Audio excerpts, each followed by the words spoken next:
My hair's a little messy, but we're doing a relaxed video today. I'll never catch him while I'm this small. Curious butterflies. You mean bread and butterflies? Welcome back to my channel. Today, I have a very special video for you. I know we're all stuck in quarantine, it's summer, we're all bored, we don't know what to do with our lives, but guess what? I have my top Netflix recommendations just for you guys. I know some of you guys want to binge watch these shows, so we're going to start with the ones that have the least amount of seasons and then the binge-worthy ones at the end. But before we get into the video, I want to invite you guys to join my little family by hitting that subscribe button down below. You can secure your spot into the family. Without further ado, let's get straight into the video. My first recommendation is Raising Dion. Now, I'm going to be honest, the main reason I watched this show was because Michael B. Jordan was in it, and Michael B. Jordan, that's all I have to say. It was actually way better than I thought it was going to be. So it's about like a mom and her son. She's a widowed mother, so she's taking care of her son, and her son is probably about, I want to say 6 or 7, and he just out of nowhere develops these mysterious powers, and she's kind of like, what the heck?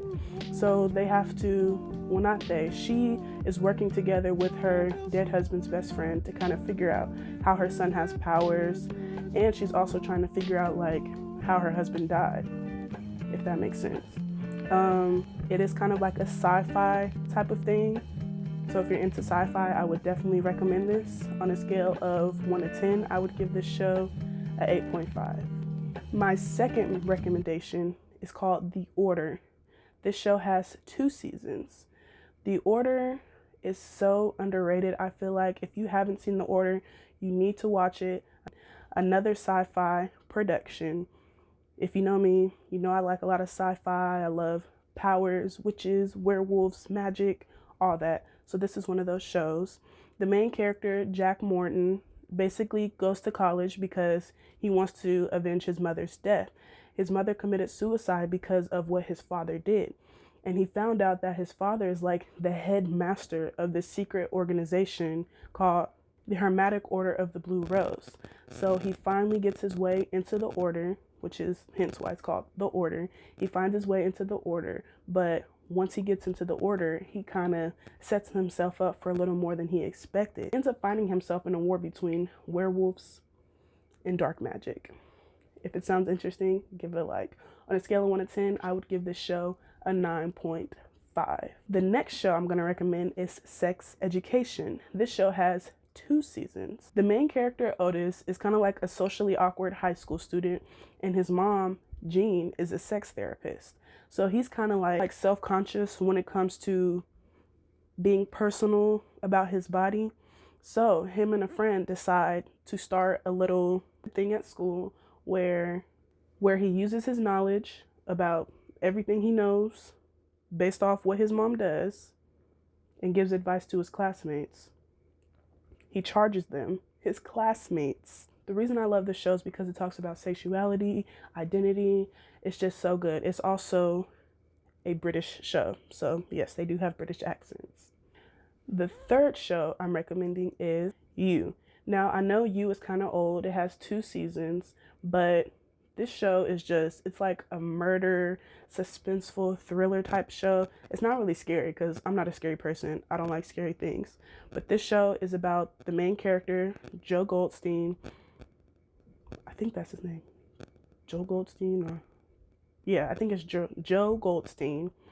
And he's a bookstore manager. And he ends up falling for this girl. Her name is Beck. And she's an aspiring author. He does everything he can to kind of like get to know her more. He does everything he can to get close to her. He stalks her. He gets into her phone. He follows her home. He breaks into her home when she's not there. And he takes out any obstacles in his way. Literally any obstacles. That including people. I would give this show out of 10, maybe a 8. I really like it though. The second season is really good, but you got to watch the first season to understand. The 5th show I would like to recommend is The Umbrella Academy. Now this show, another sci-fi show. I love this show. Another reason I watch this show is because one of the characters is from Nikki, Ricky, Dicky, and Dawn. My Nickelodeon people, if you know what I mean, you know what I mean.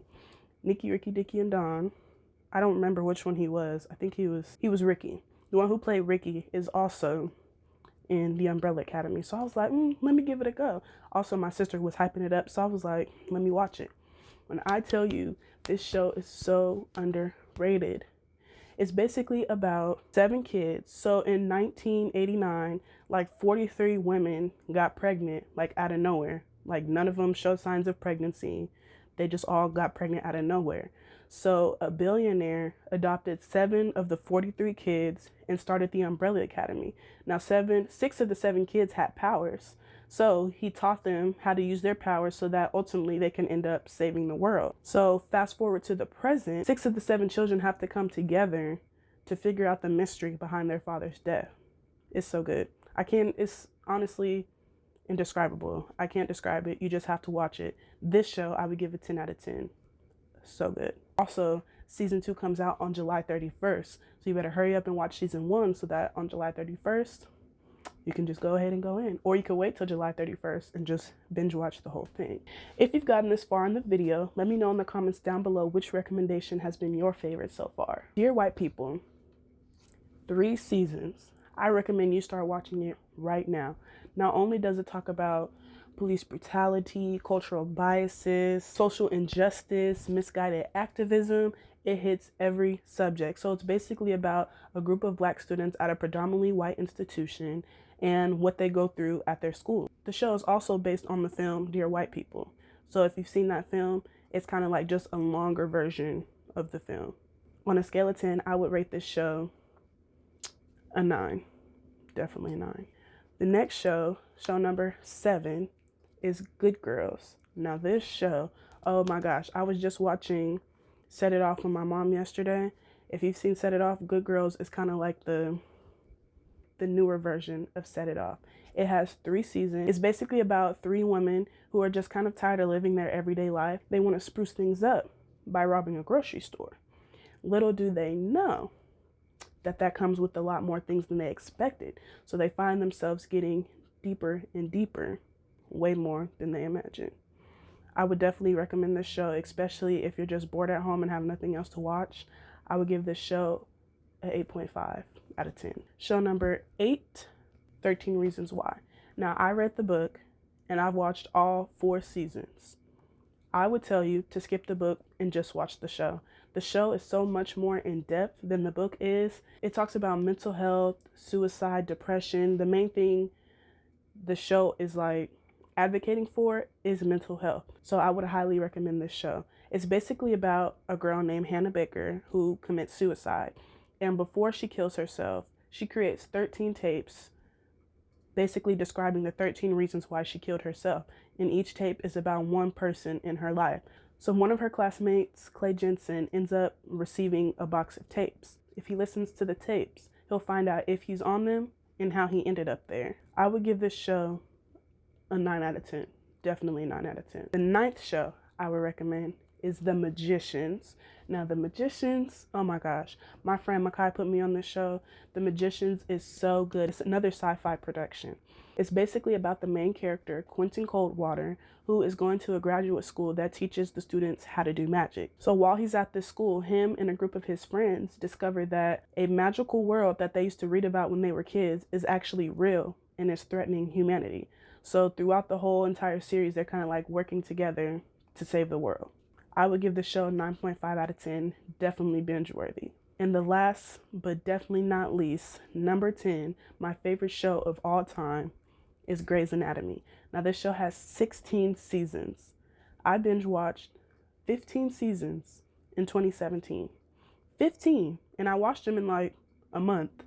That's how good the show is. It's basically about a young group of doctors who are in their residency, their first year of residency as interns. The main character, Meredith Grey, is the daughter of a world-renowned surgeon, so she kind of has to navigate how to branch off and build her own brand instead of being known as her mother's daughter. The show talks about sexual assault, abuse, mental health, sexuality. It's just so good. It hits every point. And the fact that it started in like 2005 and it's still going on today, it really covers everything. It talks about police brutality, injustices. It has everything. You really need to watch it. If you haven't started watching it right now as I'm speaking, you need to go on Netflix and watch it. If you like today's video, go ahead and smash that like button. And if you would like to see a part 2 of my recommendations, go ahead and hit that subscribe button down below so I know. Thank you all for watching. Thank you for supporting my channel. My channel has really been growing in the last couple of weeks that I've been taking YouTube seriously. And I thank you all for being here. Please continue to support. I love you all. I thank you. And I'll catch you in my next video. Bye.